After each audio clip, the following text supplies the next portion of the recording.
You have $164 million sitting inside 3 anonymous holding companies, and absolutely nobody on your block knows your name. They don't know it at the local corner store where you still buy the exact same $4 breakfast sandwich every single morning from the same cashier who has seen you walk in since you were 7 years old. They don't know it at the local barber shop where Marcus has been cutting your hair since you were 14, who still pats your shoulder and tells you to stay strong because the local job market is getting rough. And they definitely don't know it when you walk down the avenue wearing a plain black hoodie, dark matching sneakers, and a basic baseball cap tilted down just enough to keep your face completely in the shadow. To the rest of the world, you look like a statistical write-off. You look like another ordinary guy trying to figure out how to survive next month's rent in a zip code that the big commercial banks gave up on 20 years ago. But at exactly 2:47 p.m. on a standard Tuesday afternoon, your hidden reality is completely different. Your net worth isn't tied up in a shiny luxury sports car that loses half its value the moment you drive it off the lot. It isn't displayed on a flashy gold card that you pull out just to impress a waiter at a local restaurant. Your real power is completely silent. It is a string of encrypted green numbers flashing across a cracked phone screen inside your pocket. $164,210,000. Clean, liquid, completely untouchable. You didn't leave the neighborhood when you got rich. Instead, you did something far more dangerous to the system. You silently stayed right here, and you bought the literal infrastructure of the streets you used to run on. This is the exact blueprint of how you took over the cash flows of your own neighborhood without making a single sound, the strict rules you used to hide your tracks from your own family, and why absolute silence is the ultimate financial weapon. 11 years ago, your capital base was zero. Your family had no real estate or assets to pass down to you. You were working a standard late-night logistics warehouse shift, making $21 an hour before taxes, moving heavy crates under flickering industrial lights. But while your coworkers were saving up their bi-weekly paychecks just to lease brand-new German luxury sedans to park them outside their low-income apartment complexes, you realized the biggest psychological illusion of the modern economy. You realized that ordinary people spend a shockingly large chunk of their monthly income just to look like they are doing well to people they don't even care about. It is a financial trap designed to keep you running on a legal hamster wheel forever. You cut that illusion out of your life instantly. You kept driving a faded gray cargo van with a noticeable dent on the side panel that you bought for $2,000 cash from an old electrical contractor named Frank. But you didn't just drive it to your regular job. You started using that van to pick up old wooden shipping pallets and discarded high-density plastic industrial drums from the local warehouses during your 30-minute lunch break. The facility managers didn't want the trash cluttering their loading docks, so they paid you $50 per haul just to clear the space. You didn't tell a single friend. You didn't post a single picture on social media. You took every single dollar from those small $50 invoices and moved them directly into an isolated business account under an anonymous company name registered in Delaware. By the end of year 2, that boring waste hauling operation was clearing $3,500 a week in pure profit. You were still living in the same small apartment, eating the same cheap food, but your hidden banking dashboard was beginning to transform into a financial fortress. By year 4, your anonymous corporate account crossed its first $500,000 liquid. This is the exact moment where almost every young builder fails the containment test. The internal pressure to show your old friends that you finally made it becomes a heavy burden to carry. One cold evening, your childhood friend Malik spots your old cargo van parked near a local restaurant.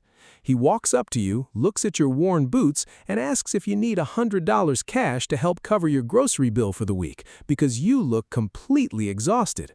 Your human ego screams to pull out your phone. It screams to open your banking application, show him the $500,000 balance string, and prove to everyone on the sidewalk that you are the most advanced individual in the room. But you take a deep breath, look down at the pavement, and thank him. You tell him things are a bit tight this month, but you're managing to get by. You do this because you know the structural truth. The minute you validate your wealth to your social circle, your money is no longer your own. It becomes an informal community credit line for every emergency, every bad life choice, and every failed business idea your acquaintances will ever have. Silence is the only real shield you possess. Instead of buying luxury clothes to signal status, you took that $500,000 and walked directly into the office of an old commercial real estate broker downtown. You discovered that the two coin-operated laundromats and the older automated car wash down the main avenue were owned by a 72-year-old out-of-state landlord who was completely tired of dealing with local collection risks. The businesses were boring, dirty, and ignored by every major investment fund in the city. But they had one massive algorithmic advantage. They generated pure daily cash flow from the local population. You bought the entire commercial block through your anonymous holding company. The final legal paperwork had a corporate lawyer's signature, completely omitting your personal identity from the public record. Suddenly, you were the legal landlord of the exact pavement your community walked on every day, while everyone on the street still thought you were struggling to pay your basic cell phone bill. Now, the structural irony of your daily life reaches an unbelievable level.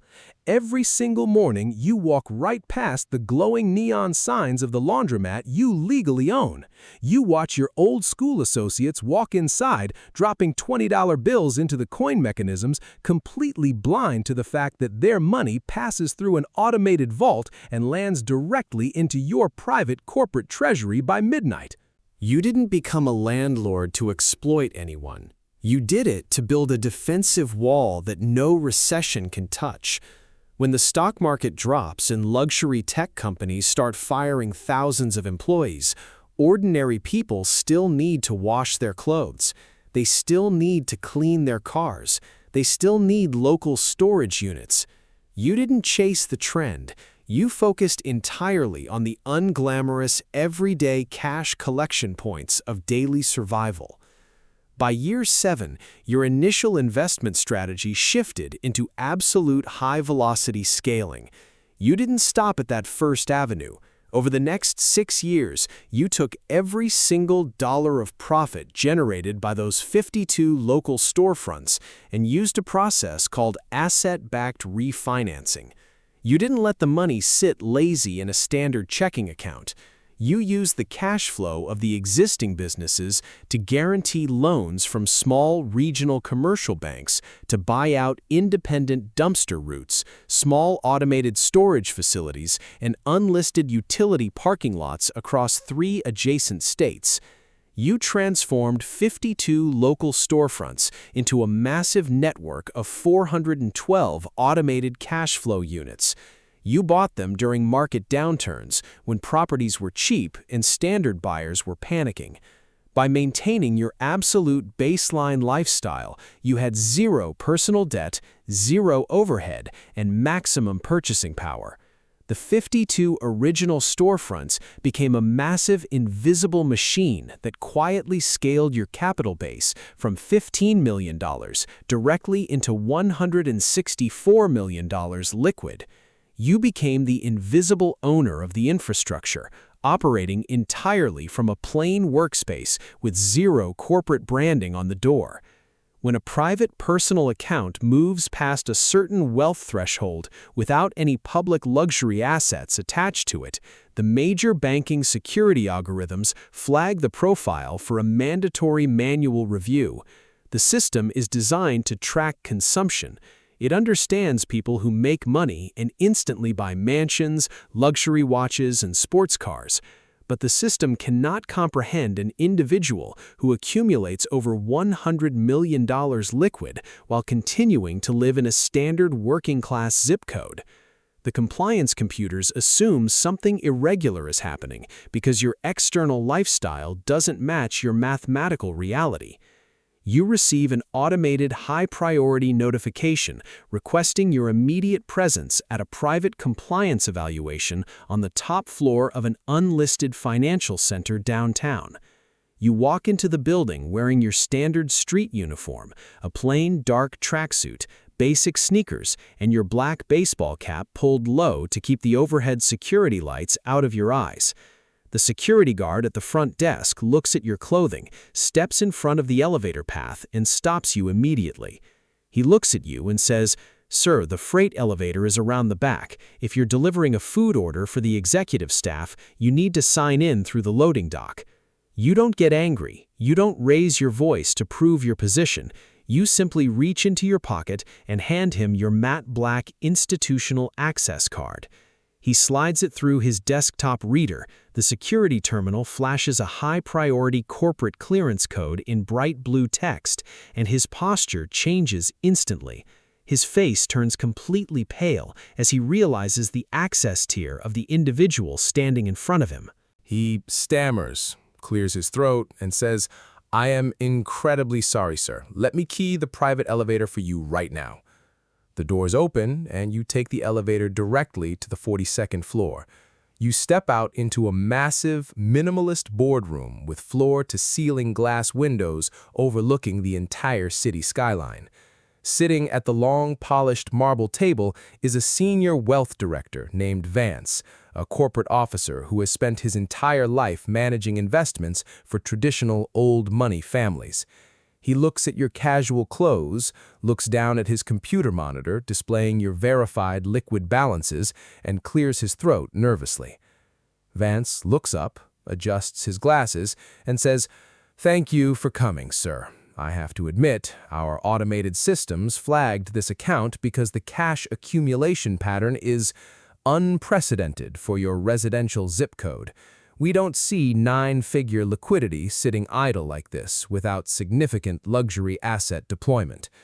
You sit down, leave your hood on, and look at him calmly. "The money is clean, Vance. Every invoice is tracked through Delaware corporate filings. Is there a compliance issue with the account?" Vance balances his hands quickly. No, absolutely not. Everything is perfectly legal. But as your dedicated wealth manager, I must tell you that you are losing out on significant social leverage. With this level of capital, we can immediately move you into our premium lifestyle tier. We can secure off-market mansion listings in Miami, high-end exotic vehicle allocations, and exclusive country club memberships in Upper New York. We can put your name on the front page of major business networks. You can finally have the visible status you deserve. You look out the glass window at the streets far below, think about the quiet safety of your ordinary life, and slide his brochures back across the table. "I don't need the status, Vance. I just need the utility. Keep the cover in place under anonymity code 000. No public listings, no lifestyle offers." Vance looks completely confused. He looks at his screen, then looks back at your plain tracksuit. "Sir, with all due respect, what is the point of holding $164 million if you continue to walk around looking like you have nothing?" You stand up, adjust your cap, and look him directly in the eyes. Because, Vance, the ultimate level of wealth isn't having everyone know you are rich, it's having the absolute sovereignty to never care about their validation for a single second of your life. Keep the cover in place. You walk out of the boardroom, take the passenger elevator back down to the street level, and step out onto the pavement. You flip your hood up against the afternoon rain and disappear directly into the crowd of ordinary workers. The hardest part of maintaining a multi-million-dollar silent empire isn't dealing with the compliance managers or the corporate lawyers. It is dealing with the intense internal friction of your own family bloodline. 2 years ago, your mother calls you late at night because her old basement heating system broke down during the coldest week of the winter. The local repair company is charging her $1,200 to replace the cracked lines, and she is crying on the phone, wondering which monthly bills she needs to skip just to keep the house warm. Your private business account has tens of millions of dollars of available capital ready to deploy with a single click of your thumb. Your instant human instinct is to wire her $100,000, buy her a brand new custom property in a luxury neighborhood, and eliminate her financial stress forever.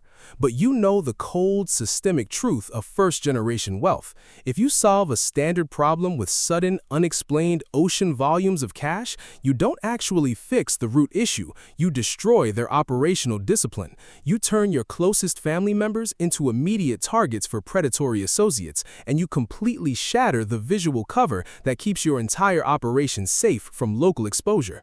Instead of sending an overwhelming wire transfer that would spark a dozen questions, you call a local independent heating contractor you legally employ through one of your anonymous maintenance companies. You instruct him to go to her house within 45 minutes, fix the entire system completely, and presents her with a fake corporate promotional invoice that states the entire job was covered under a local neighborhood development grant. She calls you back the next afternoon, full of pure joy, telling you about the amazing luck she had with the local community program. You smile on the phone, tell her you're incredibly happy that things worked out for her, and you hang up the line. You willingly bear the weight of their assumptions. You let your own relatives think you are just an ordinary worker barely scraping by on a basic paycheck because you love them enough to protect the fortress that will secure their bloodline for the next 3 generations in total secrecy. If you want to transition from basic financial survival to building a permanent, silent 9-figure empire from the ground up, you must implement these 3 strict operational rules in your life starting today. First, lock your personal expenses at an ordinary survival baseline and freeze them there for 5 years minimum. When your monthly revenue scales from $4,000 to $40,000, your apartment size, your food choices, and your plain clothing style must remain exactly the same. The massive surplus is your weapon capital for buying assets. If you feed your ego early, you permanently starve your empire. Second, focus your capital exclusively on unglamorous cash infrastructure. Ignore any business sector that sounds flashy at a social gathering but carries massive monthly overhead costs or low user retention margins. Look for the boring cash points that people require regardless of what the broader stock market is doing. The laundromats, the small industrial yards, the storage systems, the waste routes. Buy the things that communities must utilize to function. Third, never use your financial metrics as a tool for social validation. True leverage is completely silent. The moment you let someone know you have substantial wealth, you hand them a psychological blueprint of how to navigate against your interests. Let them underestimate you. Let them think you are unimportant. Their complete ignorance of your power is your greatest operational advantage. Your wealth is an invisible shield. Build it stone by stone, invoice by invoice, without making a single sound.